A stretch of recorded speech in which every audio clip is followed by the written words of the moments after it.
if anything underscores how difficult this war in Iran is, it is that simple fact that someone standing in the desert with a missile on his shoulder was able to do all of this. Hey, everybody. Welcome to Here's the Scoop from NBC News. I am Yasmin Vasugian. Today on the show, NASA astronauts boldly go where no one has gone before. Literally no one. The Artemis II mission surpassed Apollo 13's distance record, going to the far side of the moon. But what are they hoping to find? First, though, Iran has rejected a temporary 45-day ceasefire proposal, which a senior White House official told NBC News was, quote, one of the many things that are being discussed. But during a press conference this afternoon, President Trump reiterated his latest deadline for Iran to reopen the Strait of Hormuz by Tuesday, 8 p.m. Eastern Standard Time. And if they don't? The entire country can be taken out in one night, and that night might be tomorrow night. So that is coming on the heels of a slew of threats from the president on Truth Social over the weekend, including an expletive-filled post. And just after a risky and complicated rescue of two airmen whose F-15E fighter jet had been shot down over Iran on Friday. So what does all this mean for potential negotiations? Could President Trump back down, or is this the final countdown? Want to bring in NBC News national security correspondent Courtney Kube, who's been following all of it and is joining us now. Hi, Court. Hi. It was a very long press conference, over an hour, and a big part of this presser was, in fact, the rescue mission that happened over the weekend. Here's what the president said about the operation to bring back the airmen of the fighter jet that went down over Iran. I ordered the U.S. Armed Forces to do whatever was necessary to bring our brave warriors back home. A risky decision, because we could have ended up with 100 dead as opposed to 1 or 2. What new details did we hear today in the White House press room about that rescue mission, Court? So on the first rescue, that was the one that occurred on Friday. I was really struck by the fact that it was a daytime mission. So, I mean, that's very dangerous to bring aircraft in. We know that at least one, if not two, of the helicopters that were taking him out, they're called Jolly Greens. They're basically like a modified Black Hawk. We know that they took fire, at least one of them was damaged, and there were injuries among people on board. So that was a very risky mission. But the second one that occurred Saturday, late Saturday there, I mean, I was astonished by some of the details that we got, particularly the deceptive efforts that the U.S. undertook to go about this mission. So more than 155 aircraft. And when he first said that, I thought, 155 aircraft, what are you using those for? And then it became clear they identified seven different locations around the area, and they took swarms of aircraft to each location, and they kind of had them circling around in a tight formation over a spot. And the idea was that would help make the Iranians go, oh, well, maybe the pilot, he's over there. Let's go look over there. And the whole effort was to try to pull the Iranian forces away from where the weapons service officer actually was. So that was fascinating to me, just the huge undertaking that this was logistically. I mean, another thing that I was absolutely struck by was the fact that the F-15 was downed by a shoulder-fired missile. I mean, if anything underscores how difficult this war in Iran is, it is that simple fact that someone standing in the desert with a missile on his shoulder was able to do all of this. One person. I mean, that's astonishing. The CIA was also integral in this rescue mission as well. Sneakers literally on the ground, right? Passing along misinformation. We also learned that the CIA was the one who actually found the second airman who was missing for several days, identified and found him. That was something that President Trump said, and that they communicated with him. They helped with the communications. I mean, the reality is we always assume that they have a role in things like this, but to actually get some of those details was pretty fascinating today. Let's talk about the timeline the president laid out today, and that is 8 p.m. Eastern Standard Time, Tuesday night, is when he's saying the Strait of Hormuz must, in fact, be reopened. What then is the Trump administration saying they're going to do if they don't meet that timeline, if it's not opened at 8 p.m. Tuesday evening? They're going to begin hitting Iranian critical infrastructure. So things like the electrical grid or potentially electrical plants, maybe bridges. We've already seen them hit at least one bridge so far. I mean, I think the question on everyone's mind here right now is, will the U.S. actually go through with this? Because, of course, striking a critical infrastructure of your enemy is a violation of international law. It's a violation of the law of armed conflict.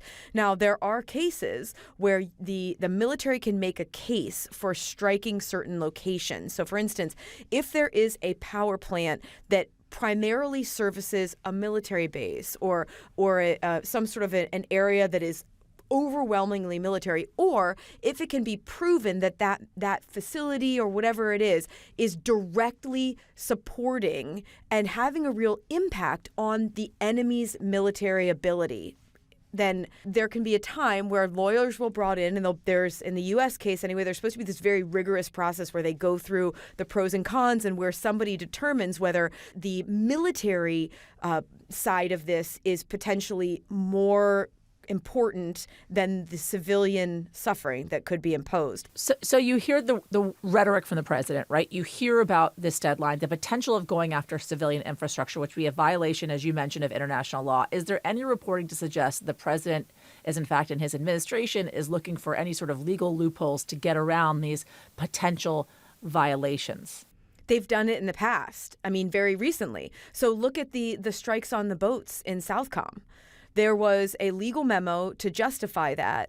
The reality is, if they can find some attorney or a JAG or whatever it is who can write a legal memo saying it would be appropriate to target this electrical plant because it is less damage to the civilian population than it has such a big impact on the military fight here.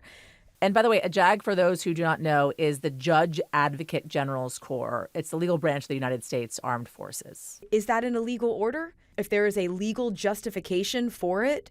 And then the question is, even if there is a concern that something is a violation of the law of armed conflict or of the international law, who's going to enforce that?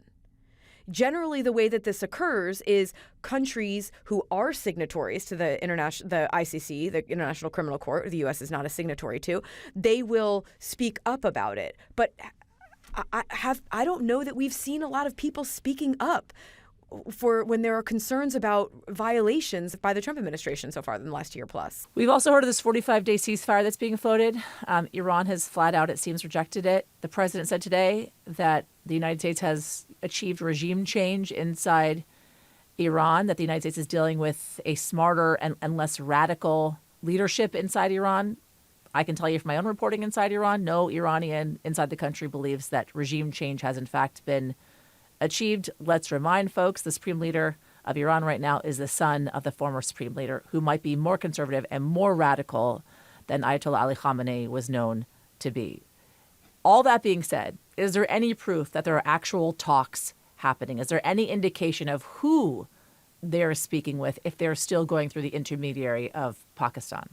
No. And then even today, the president said one of the most difficult things about this diplomatic process is it's really hard to get in touch with these Iranians on the ground there because there's so little communication. So we still have almost no fidelity on it. Administration officials are telling us to, don't put a whole lot of faith in the 45-day ceasefire at this point. We are no further along in this diplomatic process than we were last week when it was very opaque and we didn't really know whether there was any real potential for something to happen here. One other thing I think that stuck out to me in this press conference today, Courtney, and something that has repeatedly been talked about throughout this entire war is the example of what took place in Venezuela and the capture of former Venezuelan leader Nicolas Maduro, who is currently in a U.S. prison. Secretary of Defense Pete Hegseth brought this up, brought his name up, brought up Venezuela up again. And I wonder if the Americans feel as if that is something they want to achieve or something they have already achieved, or if they are using that as a success story for what they believe Iran can become. It's confusing, to say the least. Yeah. I mean, it seems as if they're trying to use this as a success story, right? Where they can, the U.S. can help lead to a new regime in Iran, even though the president has said that's not the goal here. And even though you can make the argument that the regime in Venezuela is the vice president of Maduro anyway, and there hasn't been some massive change there. So, but I mean, again, and also Venezuela. Not to cut you off, but Venezuela took one evening, right? And yes, it is still a process. Now we are 5 weeks into this war. And we recognize that the Iranian government has operated much differently than the current Venezuelan leadership has. All of this underscores how difficult it is to figure out what the Trump administration's actual plan is in Iran. Because even from the very first night, the objectives that President Trump laid out in that Truth Social video have changed. You know, the one that stayed consistent is ballistic missiles. We usually hear that they can't have a nuclear weapon, but there's no real explanation for how they expect to accomplish that. Regime change comes and goes. Sometimes yes, sometimes no.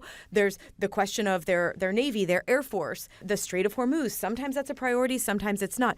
That is why this is so confusing, is because even today, President Trump, when he was asked about an outcome, he said, well, we don't know, but we're not going to tell you anyway. So they're hiding behind operational security for not explaining exactly how this is supposed to unfold and what the ultimate end goal here is beyond Iran can't have a nuclear weapon. I would point out that the U.S. still has not gone after Iran's nuclear program, with the exception of 1 or 2 strikes throughout this entire 5+ week war.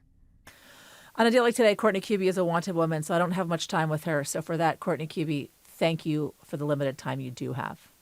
Thanks, Yas. It all came down to today. 3 explorers set the record for the farthest distance humans have ever traveled from our home planet. At that time, over 55 years ago, Lovell, Swigert, and Hayes flew 248,655 statute miles away from Earth. Today, for all humanity, you're pushing beyond that frontier. That was the moment that NASA and the crew of the Artemis II mission were actually working towards. At 2 p.m. Eastern Standard Time, astronauts Reed Weissman, Christina Cook, Victor Glover, and Jeremy Hansen traveled farther into deep space than anyone in history, beating the Apollo 13 record by over 4,000 miles. And then the lunar flyby kicked off. For the next 7 hours, the crew's going to work in pairs to snap photos of the moon's far side from a totally new perspective. But what are they looking for? So while I can't actually talk to the astronauts in the Artemis II mission, the next best thing is the guy who actually interviewed them on Saturday, and that is NBC News senior correspondent Tom Costello, who is joining us from Johnson Space Center in Houston, Texas. Hi, Tom. Hey there, right across the street, Yasmin. What an incredible day, I have to say, especially when it comes to space exploration and space travel.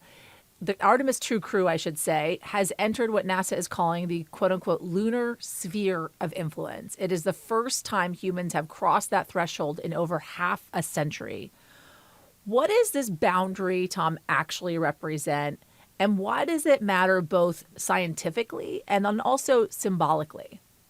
Well, essentially, in layman's terms, it's the gravitational pull of the moon, and they crossed into it early Monday morning, and they will stay in the moon's gravitational pull until they complete this lunar flyby of the far side of the moon. So we're talking about 36 hours in total that they'll be under the moon's influence.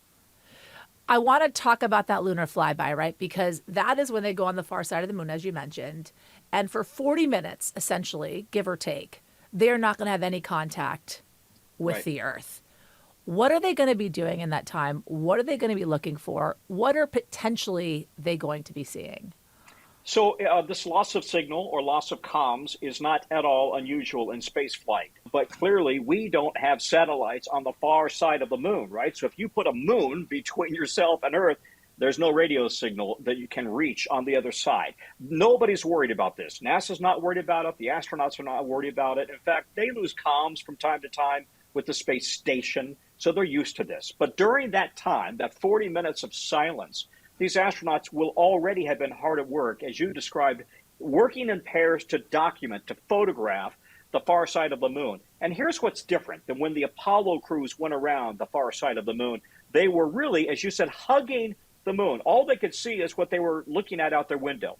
In this case, they're back by 4,000 to 6,000 miles. They could see the entire thing, everything from pole to pole, and all of the really critical geological formations that NASA wants to document. So the crew has been given the best of the best of the best cameras. They've been giving extensive training in the kind of photography that NASA wants out of there. And then also the spaceship itself has an awful lot of cameras just loaded and pointed at the moon. So we are going to get phenomenal imagery coming from the far side of the moon. And while we have seen robots give us that kind of imagery, this is the first time humans have given it. And NASA really believes that the 3D human experience is going to be critical here in not only taking those photographs, but interpreting them and describing things that, you don't necessarily get just off of a static photograph. You got to speak with the astronauts on Saturday, Tom, and you've been covering, aeronautics and space for NBC News for a very long time. I'm not going to say how long to date you, but 20 plus years. Okay, 20 plus years. You've been covering it for that long. This is, in history, the farthest interview ever conducted because of how far these astronauts are away from Earth. What was that like for you to speak with them? Well, what a privilege. I mean, and to be clear, you did hear from astronauts from the Apollo days when they were going to the far side, but you didn't have an interview. And I didn't think twice about this until NASA said, you are about to conduct the farthest interview in history. And I thought, well, that's kind of cool, isn't it? I'm going to put that on my resume. But here's a piece of my conversation with the astronauts. Let me just remind you, 4 of them that are sharing the space of about 2 minivans as they were approaching the moon. It was just absolutely spectacular. And something about you senses that is not the moon that I'm used to seeing.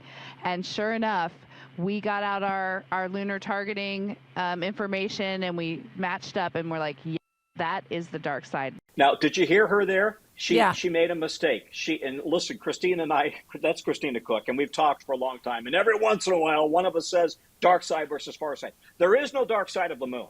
But we all are thinking that Pink Floyd album, Dark Side of the Moon. Yeah. Well, for thousands of years, the presumption was that there is a dark side of the moon because we only see one side. And I know you, Yasmin, because you have a very analytical mind and you're thinking, why is that? And here's why. We only see one side of the moon because the moon orbits the Earth, but it doesn't rotate.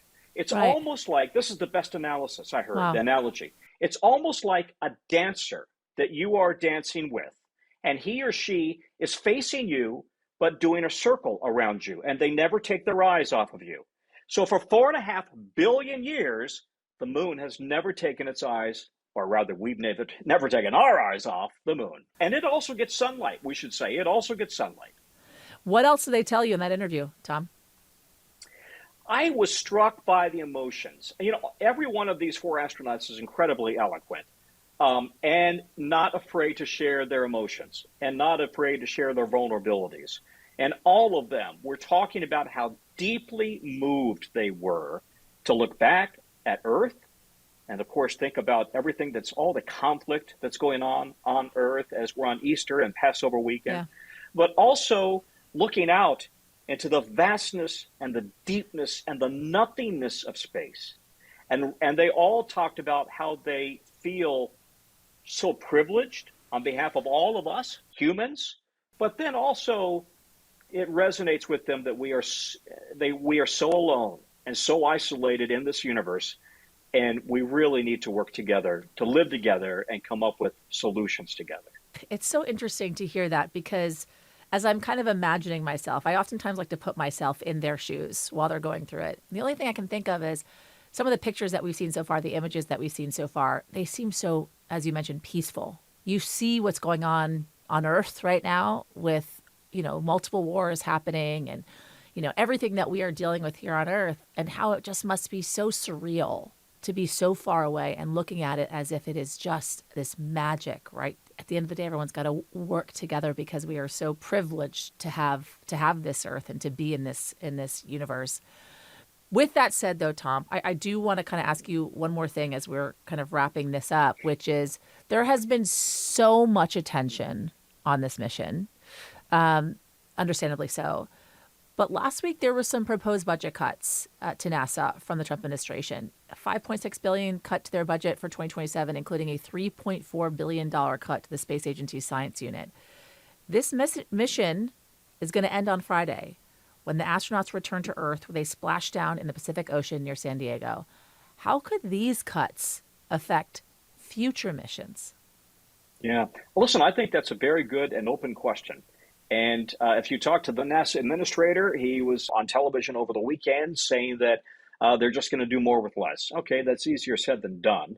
Keep in mind that next year they want to do Artemis II, which is an orbit around the Earth to test out docking procedures before Artemis 4 and 5, which is a very ambitious plan to land on the moon in 2028. 2 missions in 28. I got to say, I've talked to a lot of engineers within NASA, a lot of folks who say, boy, that is awfully aggressive. We'll see if we can make that, even in the best of cases. I mean, listen, here's the problem. We don't even have a lunar lander yet. We have one that's on design from SpaceX and one that's on design from Blue Origin. So we have Jeff Bezos and Elon Musk competing for who's going to get the lander contract. But neither one of them is approved yet. Neither one of us has flown yet. So there are an awful lot of loose ends here before NASA were to ever really try to land on the moon. And like everything, it takes money. It takes a lot of money. And you got to wonder whether these budget cuts will have an impact. Tom Costello, thank you. Okay. That is going to do it for us at Here's the Scoop from NBC News. I'm Yasmin Vasugian. We'll be back tomorrow with whatever the day may bring. And if you like what you heard and you saw, press the subscribe button. We'll see you tomorrow. We thank you for watching, and remember, stay updated on breaking news and top stories on the NBC News app or watch live on our YouTube channel.